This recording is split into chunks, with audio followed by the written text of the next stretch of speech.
الحديثة على الحدود مع الأردن يعد نقطة العبور الأكثر ازدحاما في الشرق الأوسط. تعبر يوميا أكثر من 4000 شاحنة و2000 سيارة من هذا المنفذ، وتعبر منه أيضا أكثر المخدرات التي ينتهي بها الأمر في مدينة الرياض وباقي المدن السعودية الكبرى، كمثيلاتها من المناطق الحدودية الأخرى للمملكة تواجه الحديثة تحديات خاصة بها في محاولات تهريب المخدرات. هذا هو زايد الزايد، بدأ العمل في منفذ الحديثة قبل ما يقارب 20 عاما. عمل كموظف جمارك متدرب، اليوم هو المسؤول. هذه المنطقة منطقة السيارات المصادرة اللي مضبوط فيها المخدرات. السيارات الموجودة هنا حقيقة تزيد عن 550 سيارة. عندنا باصات، عندنا سيارات صغيرة، عندنا برادات، عندنا شاحنة، جميع أنواع السيارات موجودة هنا. ناقلة سيارات، هذه ناقلة سيارات. صادر زايد ورجاله أعدادا كبيرة من سيارات التهريب حتى قارب المكان على الامتلاء. ليست العبرة في عدد الذين يحاولون إدخال المخدرات، بل في عدد من نجحت السلطات بالإمساك بهم. ما نقدر نقول أن نضبط جميع المهربين، لكن احنا نتأمل أنه نضبط أغلب المهربين أنهم يضبطون. ولا يمكن وصف محاولات مروجي المخدرات بأقل من أنها أساليب عبقرية. بسبب ضخامة كميات المخدرات المهربة من هنا، أقام زايد وزملاؤه معرضا في منفذ الحديثة، ويقوم اليوم بجولة مع مجموعة من موظفي الجمارك المتدربين في المعرض. هذا المصانع لما يتعاونون مع المهرب هذه مشكلة كبيرة طبعا، والمصنع متعاون طبعا معهم ومسوي زي ما انتم شايفين مخبأ بداخل مسكر كذا ومهربين فيه. كل الموجودات المصادرة في هذا المعرض استخدمت في عمليات تهريب المخدرات. لو بالعين بس تشوفها تحس انها سيراميك عادي. صحيح ابدا، وكانت بالشكل هذا مسكره ذا وما تبان، يعني ما تبان نهائيا، ما تبان. هذا واحد جايب مصحف جايبه بالشكل هذا، جايبه معه شايله اسمه مصحف ومرتب وجايبه هديه، فالموظف شك فيه فشال المصحف، فتح شوي تحت المصحف الى هنا فيه 20,000 حبه مخبيهن تحت المصحف. طبعا الموظف شك فيه يعني، وده فحصل البرتقال، حصل البرتقال مجوف، شايفين بالشكل هذا مجوف فينا، كان معه 48,500 حبه. لكل من يريد أن يصبح موظفا في الجمارك ثمة رسالة واحدة: أبقي جميع حواسك مفتوحة. حقيقة لما تشوف الأشياء هذه أنك ما تثق بأي إرسالية تجي، لابد من التأكد منها. ونعود إلى مقر المديرية العامة لمكافحة المخدرات في مدينة الرياض. تلقت المديرية معلومات تفيد بأن شحنة كبيرة من المخدرات قد تكون في طريقها إلى منفذ الحديثة.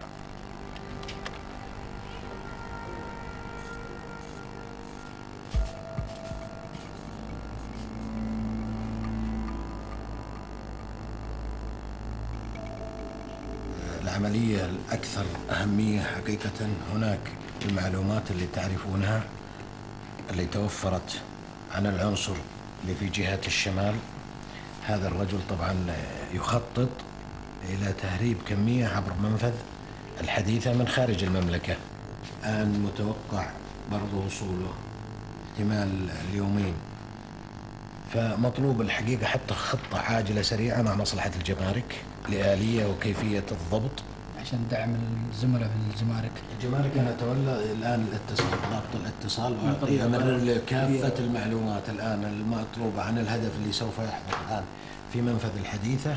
ونطلب منكم أنتم متابعة التحريات والمعلومات عن الشخص.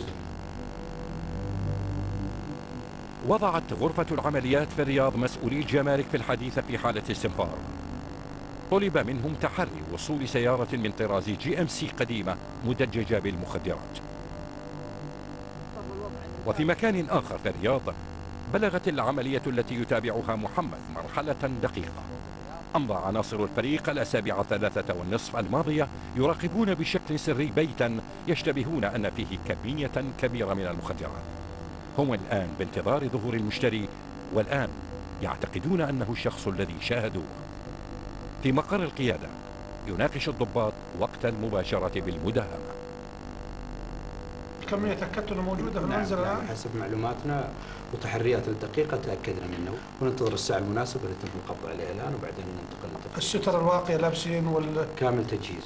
كامل التجهيز. كامل تجهيز وتسليح.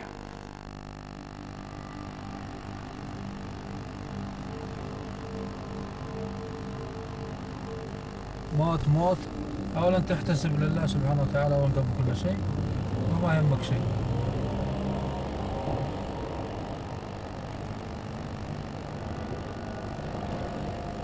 يأخذ محمد والفريق أماكنهم.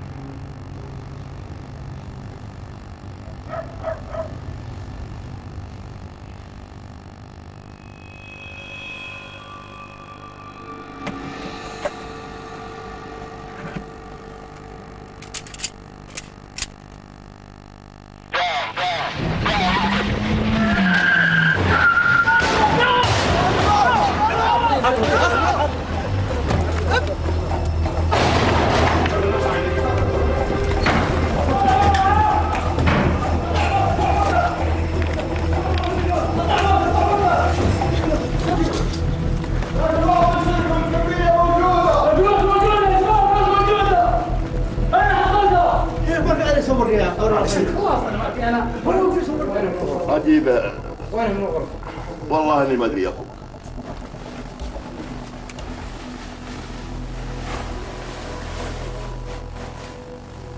قبض الضباط على التاجر والمشتري وهما يزنان ويعبئان 270 ألفا من حبوب المخدرات.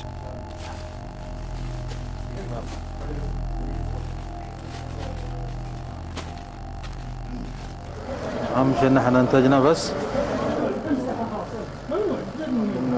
أكيد إني ما وصلناه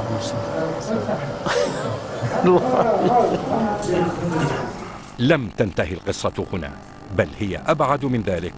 ثمة هدف آخر بانتظارهم. ننتظر بس تجمع الشباب ثم نداهم الشقة السوري. السوري هو اللي جايب الكمية.